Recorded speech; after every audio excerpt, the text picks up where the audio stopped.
एक UFO rabbit planet से बहुत तेज रफ्तार से उड़ते हुए आ रही थी। वो सीधा पृथ्वी के एटमॉस्फेयर में घुस गई।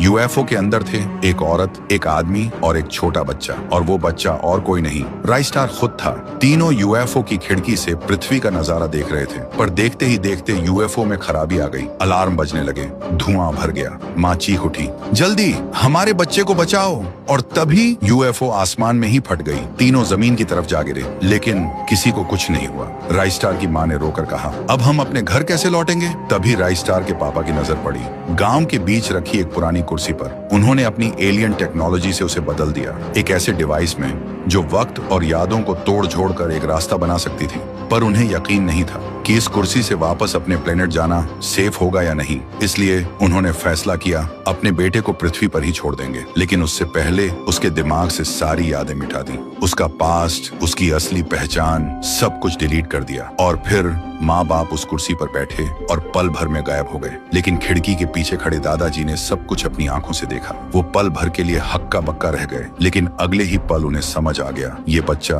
अब उनका है और इसे दुनिया से बचाना होगा। फिर दादाजी ने राइस्टार को अपने कमरे में ले आए, लेकिन जब गांव वालों को असली बात का पता चला तो सब भड़क गए। सब चिल्लाने लगे, तुम इस अजीब और अलग दिखने वाले प्राणी को अपने घर में कैसे रख सकते हो? इससे पूरे गांव को खतरा हो सकता है। दादाजी रोते हुए बोले, ये कोई अजीब प्राणी नहीं है, ये मेरा पोता है और ये हमेशा मेरे साथ ही रहेगा। अगर कभी इसने गांव को कोई दिक्कत दी तो मैं खुद इसे यहाँ से ले जाऊंगा। ये सब देखकर राइस्टार के दिल में तूफान उठा और उसे सब कुछ समझ आ गया। तभी आसमान में एक यूएफओ उड़ता हुआ दिखाई देता है। वो सीधा चौक के ऊपर रुकता है और यूएफओ से उतरे राइस्टार के माँ बाप वो कहने लगे, बेटा हमें खुशी है कि तुम्हें सब याद आ गया। हम बस इसी दिन का इंतजार कर रहे थे। बेटा चलो अपने घर, हमारे साथ वापस चलो। राइस्टार सुनते ही खुश हो गया, लेकिन वो आंसुओं के साथ बोला, मैं आप लोगों का बेटा हो सकता हूँ, पर मेरे लिए मेरे दादाजी ही मेरा घर है।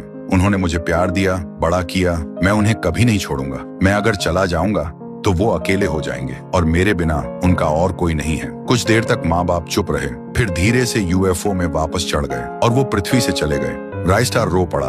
तभी पीछे से आवाज आई, बेटा। राइस्टार मुड़कर देखता है, दादाजी खड़े थे। दादाजी बोले, बेटा तू अपने माँ बाप के साथ क्यों नहीं गया? मैं तो अब बूढ़ा हो गया हूँ, मैं और कितना दिन बच पाऊंगा? राइस्टार आंसुओं के साथ बोला, दादाजी ऐसा ना बोलो, आप ही मेरा सब कुछ हो, मैं आपको कभी नहीं छोड़ सकता। फिर दोनों रो पड़े और यही है राइस्टार और उस कुर्सी का राज।